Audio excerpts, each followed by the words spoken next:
తెలంగాణ రాష్ట్ర మంత్రివర్గం ఈ రోజు మధ్యాహ్నం 3 గంటలకు అత్యవసరంగా భేటీ కానుంది.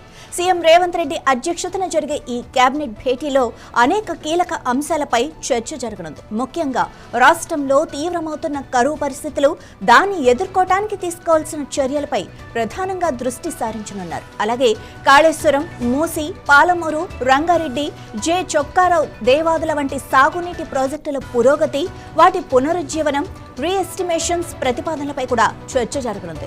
కొత్తగా ప్రవేశపెట్టనున్న మున్సిపల్ చట్టం ముసాయిదా పైన కేబినెట్లో చర్చించి ఆమోదించే అవకాశం ఉంది.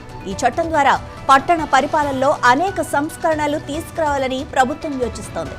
ఈ సమావేశం అనంతరం రాష్ట్రంలో పలు కీలక నిర్ణయాలు వెలువడే అవకాశం కూడా ఉంది.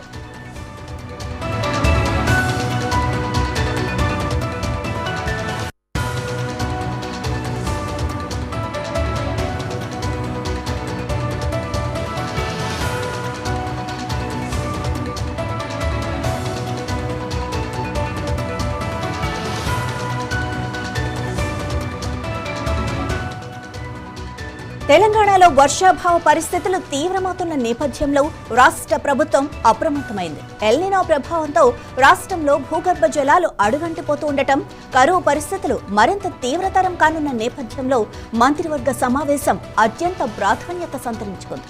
రైతులకు ప్రత్యామ్నాయ పంటల సాగును ప్రోత్సహించటం, కరువును తట్టుకునేలా వ్యవసాయ పద్ధతులను మెరుగుపరచడం వంటి అంశాలపై లోతుగా చర్చించే అవకాశం ఉంది.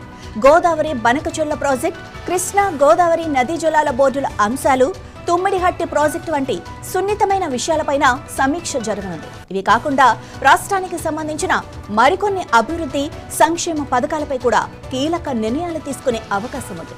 మొత్తంగా ఈ కేబినెట్ సమావేశం తెలంగాణ భవిష్యత్తుకు సంబంధించిన అనేక ముఖ్యమైన నిర్ణయాలకు వేదిక కానుంది.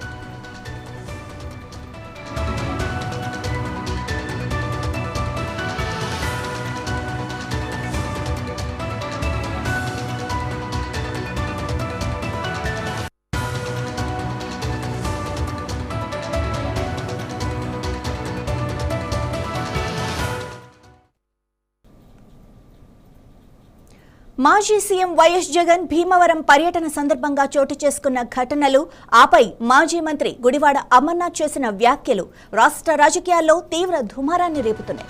భీమవరంలో ఆక్వా రైతుల సమావేశానికి హాజరైన జగన్ వేదిక వద్దకు చేరుకునే సమయంలో అభిమానుల తోపులాటలో కాలు జారి కింద పడ్డారు. అప్రమత్తమైన నాయకులు, భద్రతా సిబ్బంది వెంటనే ఆయన్ని పట్టుకోవడంతో పెను ప్రమాదం తప్పింది. ఈ ఘటనకు సంబంధించిన వీడియోలు సోషల్ మీడియాలో వైరల్ అవుతున్నాయి.